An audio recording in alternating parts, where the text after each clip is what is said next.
My name is Mark Capadona. I'm with Colonial Power Group. We're here to talk to you tonight about Newbury's municipal aggregation program.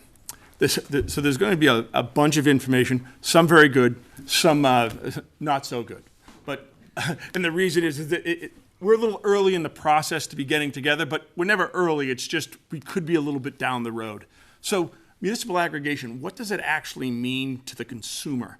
So what the town is proposing right now is they've already passed town meeting, they're hanging the plan, the select board will then vote on that plan. Once passed by the select board, we'll bring a package together and go to the DOER, the Department of Energy Resources, and also the DPU, the Department of Public Utilities.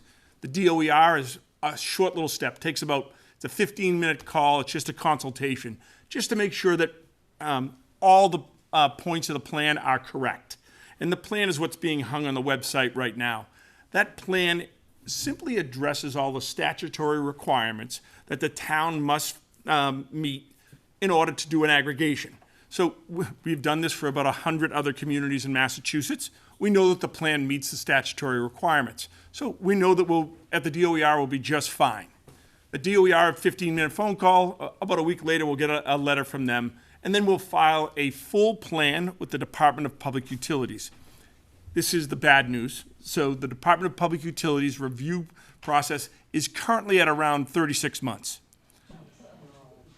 That's the current time frame. Some longer than 36 months, just so you know. The city of Lowell has been waiting. This month has been 48 months to allow for an optional product. So as I mentioned, we're certainly going to do another one of these or two or three of these when the plan gets approved. We've never not gotten approval on a plan, so I know we'll get an approval on the plan. When that will come, we're not certain. Here's a little good news. We have a brand new administration, and they're just a brand new chair at the Department of Public Utilities. They're well aware that they need to kind of pick up the pace on these aggregations, and they're saying, yes, it's one of their hit list items that they're going to try to get these out quicker. But I want to state that what is quick for the Department of Public Utilities isn't exactly what you and I would consider quick. I still would expect we're 12 or 18 months away from an order. That's aggressive. I just want you to know that. If nothing changes, I would expect 36 months. All of that being said, that's just kind of the process that we're in right now. But what does aggregation mean to you? Aggregation means to you that the town of Newbury is going to be purchasing energy on your behalf. They're going to bring you a choice that you didn't have this past winter.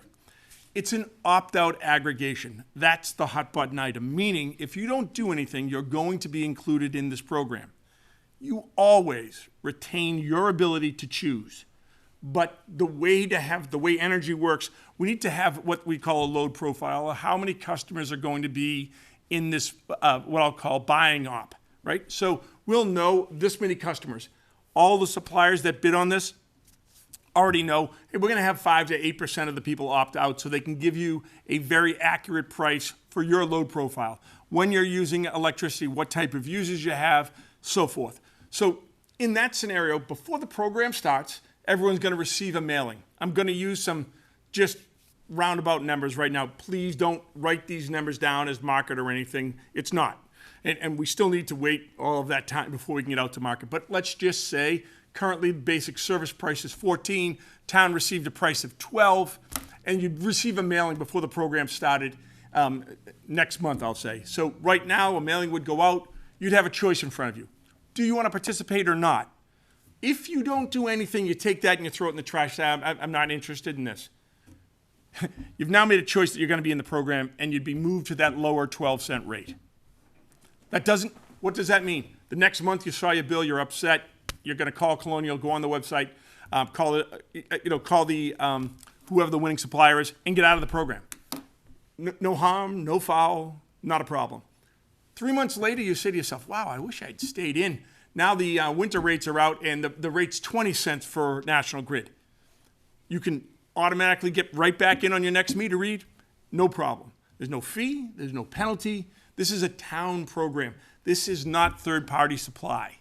This is exactly the opposite, right? We're saying to the supply community, these are our terms and conditions. In order to serve our populace, you have to meet those terms and conditions, which are free opt-in and opt-out, no fees or penalties to leave, and fixed prices for a certain amount of time. There's no small print.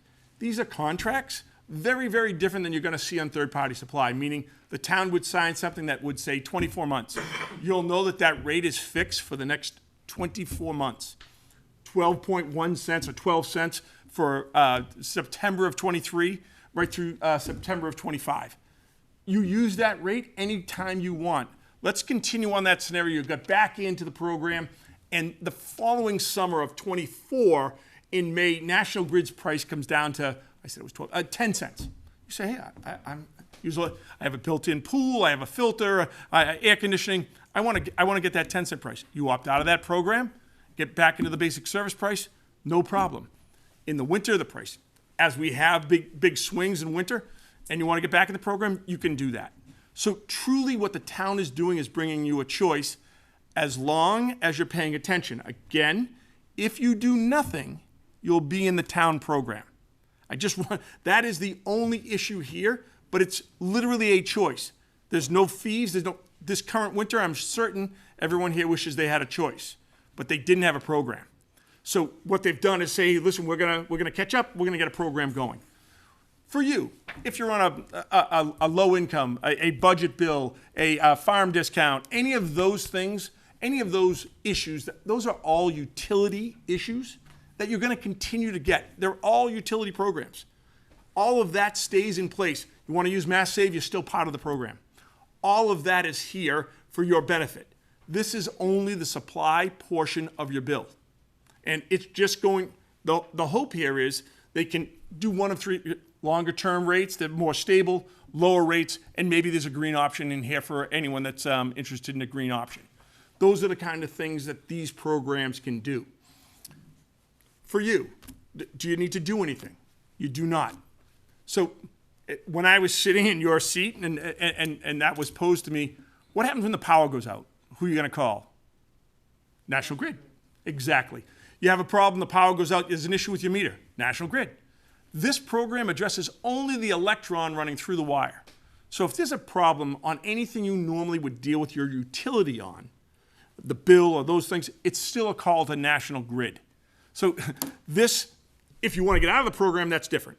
You're going to want to call Colonial Power Group, go on our website, or call the supplier directly.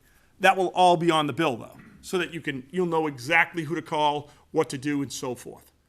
Another question that we normally get, what if I have solar panels? How does it actually work? Which it will work the exact same way that it's currently working, except for the fact whenever you're using power. So there's two different types of users, and they're very different. Some people rent their panels, some people own their panels. So on the people that own their panels, normally they're a little bit oversized, and some people don't even get a bill at all. But there's any time that you're actually using power, you'll have, if you're in the program, you'll be using at the basic service rate. Excuse me. You'll be using at the supply rate, right? I'm using power, I'll be using it at the aggregation rate. National Grid will always, it's a distribution company, they'll always credit basic service. So I'm just going to explain quickly. So using my scenario right now, they would be crediting you the 14 cents, you'd only be paying the 12 cents. So you'd get that delta, the difference, right? Always, when you think about it, National Grid doesn't care, they're agnostic to supply. What you pay for supply, they don't care about. It's basic service, so they're revenue neutral. They're always dealing in basic service. That's all. Very simple. If you rent, normally you have more usage than not if you rent your panels because they only size them for about 80 to 85%. So you might have a little bit more usage, someone that rents their panels. But again, when you're using, if you want to be part of the program, that's not a problem. You'll just always be using. Now, I gave us a positive scenario. Let's go to next summer, right? The same thing would happen. You'd be paying the 12, but they'd only be crediting you the 10 because that's the basic service rate that I used. Does that make sense to everyone? Yeah. I have a question. Yep. Could you please stop up at the mic? Yep.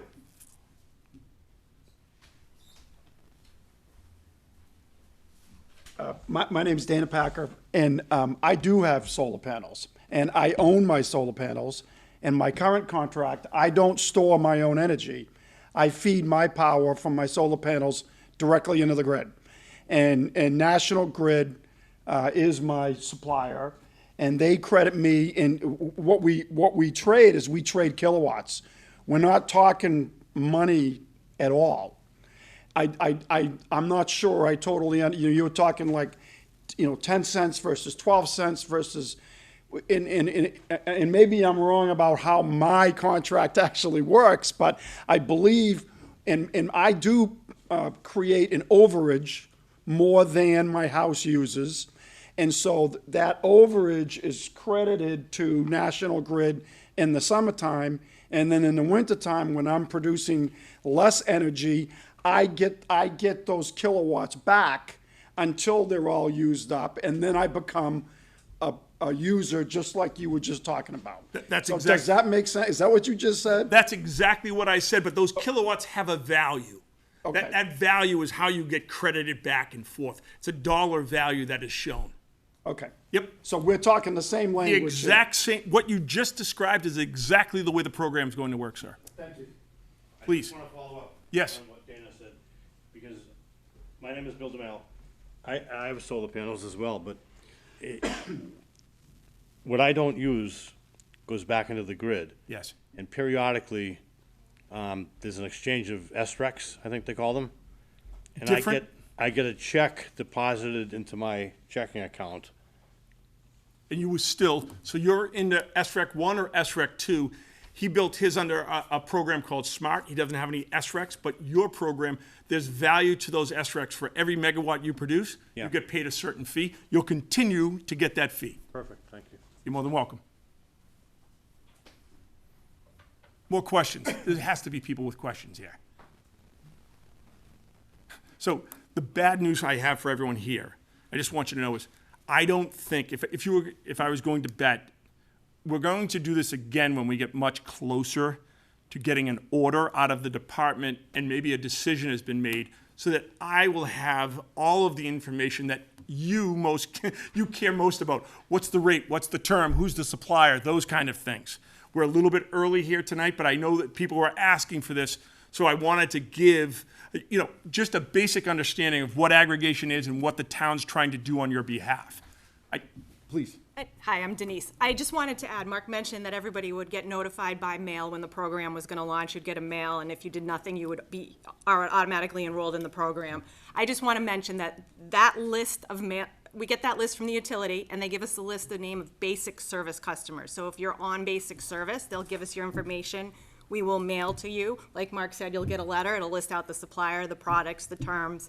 If you want to opt out, there's a card in there you can return with a posted page envelope. I'm saying this because if you are on a private third-party supply contract at that time that we pull the list from National Grid, you won't get a mailing because you will have already made a choice. It doesn't mean you can't opt into the town's program, but you won't be notified that you're going to be automatically switched because that's considered slamming, right? You've already signed an independent contract, and we wouldn't want to pull you out of that contract if you would get an early termination fee or whatever your contract terms are. So I just wanted to clarify that. Only folks on basic service will get the mailer telling them they're being automatically enrolled. Everyone is eligible to opt in, but if you're on third-party supply at that time, whenever the program launches, you would just need to actively opt in, check your current third-party supply contract, make sure you don't have an early termination fee, or if it comes to a reasonable conclusion, that's expiring anyway and you want to opt in, you can certainly do that. Just wanted to clarify because sometimes folks are, I didn't get a letter, why didn't I get a letter? So I just wanted to make that distinction. That's a great point. The one thing that I should mention, if the town doesn't have a program, there's a website, right? Because it's not, I don't believe, given the buy in March, that we have anything to worry about at 33 or 34 cents again. But from a historical standpoint, I expect it to be another terrible winter. 19, 20 cents really depends on where that next buy, which will be in September, will be. But there's a website out there. If you are looking for relief, all I tell you is you have to be very, very careful because historically the Attorney General has said these suppliers are out there for their benefit and not yours. But it's called energyswitchma.org. And that website will show you. You'll put in your residential and then just Newbury's zip code. What I would say to you is, given where we are in the process, don't fall. You're going to see a bunch of what looks like fantastic offers short term, because right now energy is not expensive. It's only the winter that's very expensive. So please be careful about anything that's 3 months, 4 months, and there's nothing past that, because I'm going to guarantee you the rate is going to skyrocket on you. And as you know, we use energy first, and then I just want to inform everyone how the game works. So I signed up for 3 months, and I'm good through December, right? And then on my December meter read, they changed my rate from, I'm making this up, 14 to 28. But when do I find that out? In January. But guess what? I find out when I see my bill. They can't change the rate until February. And guess what? 80% of the time they have problems getting you out of the program and so forth. So then you get changed in March. So I just want you to know, it's not by mistake. The third-party suppliers know once you sign up, they got you. They're getting 2 months before you can do anything.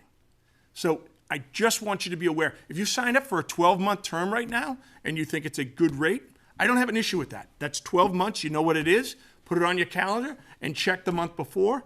And hopefully the town is going to, maybe the department is under full change. And we have a brand new governor and things are going to change here.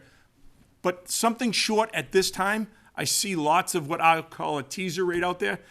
And to the tune, over the last 6 winters, $538 million more than basic service. That's what consumers have paid. That's not me, that's the Attorney General saying that. So just buyer beware. Yes, sir. Could you come up to the podium, please? Everybody can hear my voice. I know. Fred Thurlow, Marsh Avenue, Newbury. What's the source of your energy? So it's not going to be our energy. So what we'll do is we'll take this out to the marketplace. There's about 5 suppliers: Constellation, Direct Energy, First Point, Dynegy. All of those consumers, all those suppliers will bid on the rate. Someone at the town will decide. Then, do you want any green? That's the next tranche down. So it's not green energy, right? It's actually renewable energy certificates that you buy on top of the same system mix. And then they'll buy those. If you want to go top of the line, you can say, yep, it's a Mass Class 1. You'd get credit for Massachusetts renewable energy. If you wanted to do something in New England, it's a New England, it's normally a Class 2. Or you could go to something that's a national wind product. That's completely up to the town. We're going to show them the whole litany of that. And then the hope here of having talked to the administration is we have 3 options. Something that's a meets, kind of the lowest, something in the middle that has some green, and then something that's very green that people that want to support renewable energy can opt up to. Now, is that more expensive? That is more expensive, yes. Shouldn't be. Knowing what goes with the price of gas, it shouldn't be. Unfortunately, right now, it's always an add-on to the price of the system mix. So you want to put more RECs on that, renewable energy credits, it costs more money. So how do we get this energy from these companies when the reality is we're within a few miles of a plant that generates 1,000 kilowatts, Seabrook Power Plant, and our energy almost for sure actually comes out of Seabrook? So you're talking about, first off, excellent question, right? Unfortunately, in 2023, there's no way for us to say this windmill electron is going to travel to your house. That's right. So that's why we buy renewable energy certificates. So everyone gets the same power, and you're 1,000% correct. Seabrook that produces, I think it's 1,300 megawatts. Yeah. That power, as long as you live close to it, you're getting that power. But the only way they've come up to figure out how to say I have green, that's the renewable energy certificate. And when you buy that, it allows you to call it green. That's the only way to make that happen, sir. I just want everyone to know this is a financial transaction, not a physical transaction. Excellent question. Yes, sir.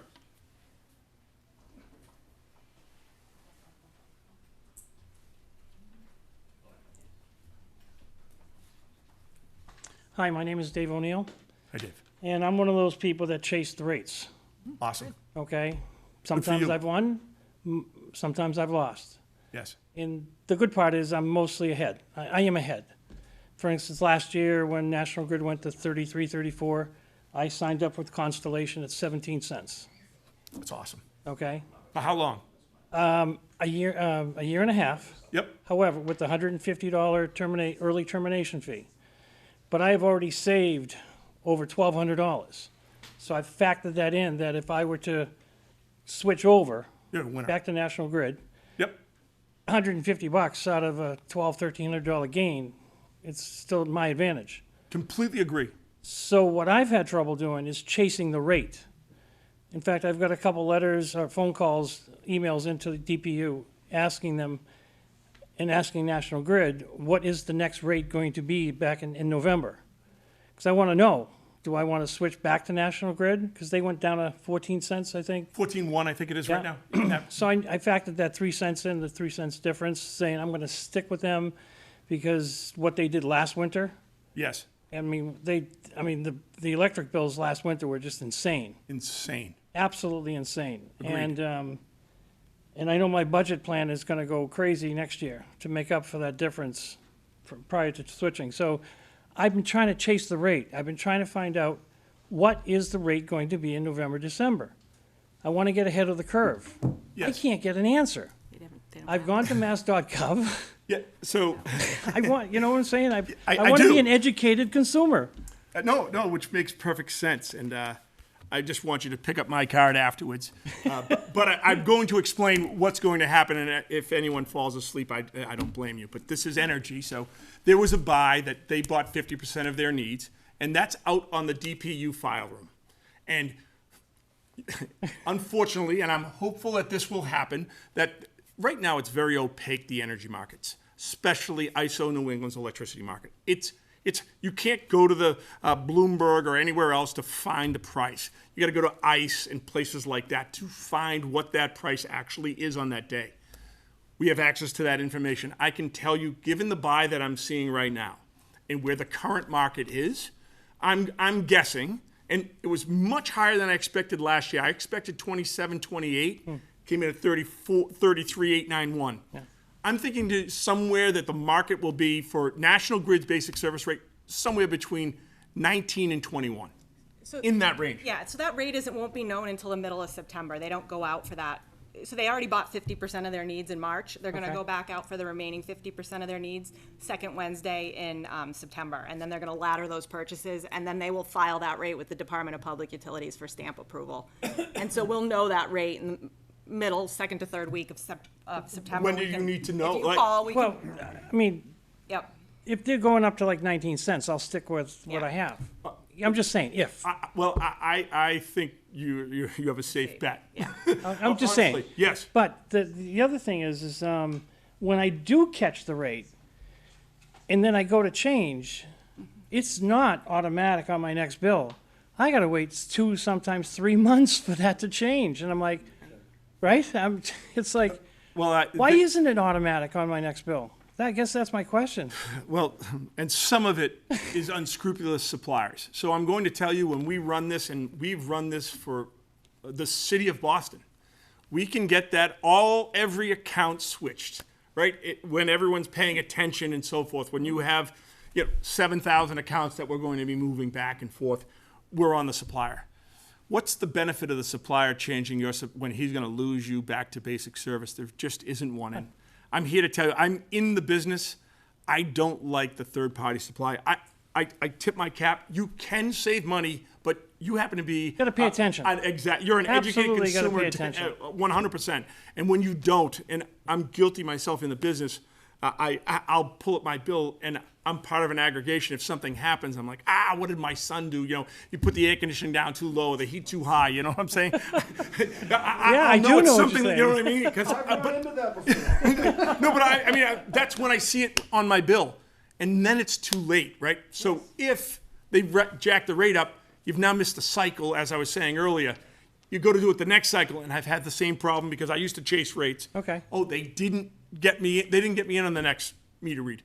The thing I can tell you is, if you call and I'm kidding you not, if you're able to call, if you're switching suppliers, make sure you talk to that supplier before your meter read. As long as they're 4 days before, that's the time frame. They should be able to get you switched. If you have the time, sir, and you were to call National Grid and ask them if the transaction you're being switched, they can tell you, yes, we have a transaction that you'll be switched on your next meter read. It's called a transaction? Yeah, it's an enrolled transaction to the new supplier or to basic service. You know what I'm saying? And if you're ever going back to basic service, take the middleman out, go directly to National Grid here. Call, I want to move back to basic service. Please switch my supplier. Okay, And they can do it. They're the gatekeeper. interesting. All right, that's it. I'll take your card. Yeah, no, and feel free to call because we're going to know third week in September. Yeah. You're welcome. Thank you. No, it's a great question. This is a very educated group. More questions? Oh, please. Yes.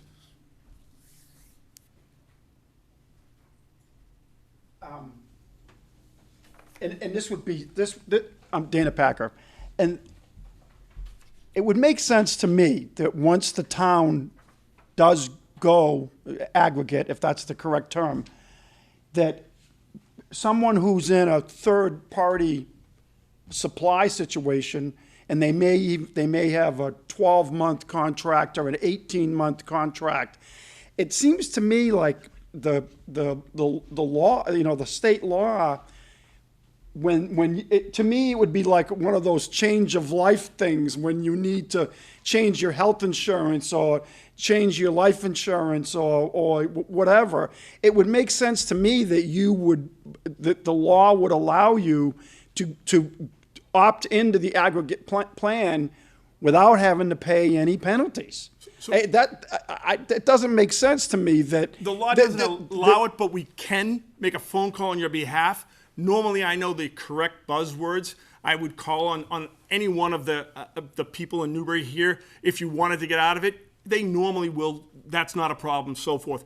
I would want to do some arithmetic with the customer, take a look at their bill, see exactly how long that rate was going to be, what our rate was. The thing I like about you have lots of options because you're playing the game, meaning he has third-party supply.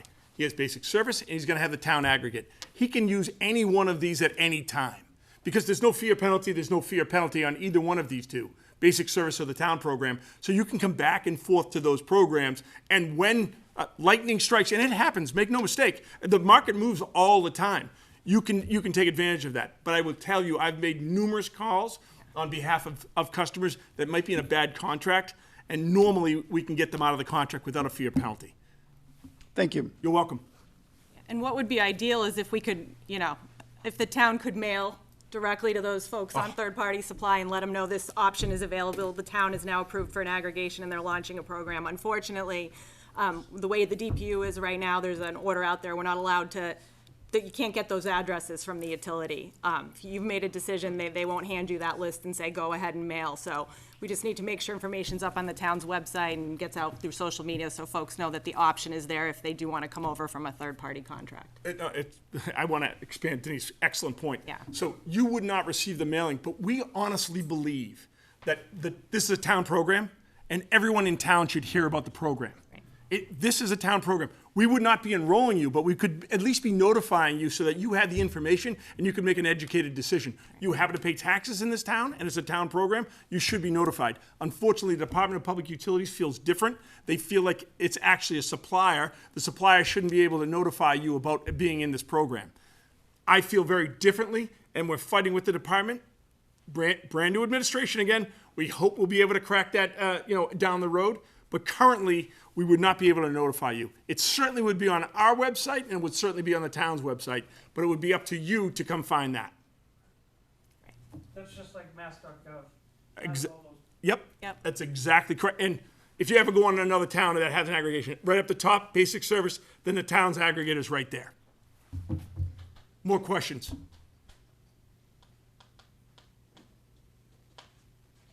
I don't have anything more for you this evening. We thank you for coming. Thank you for coming. I appreciate it. Yep.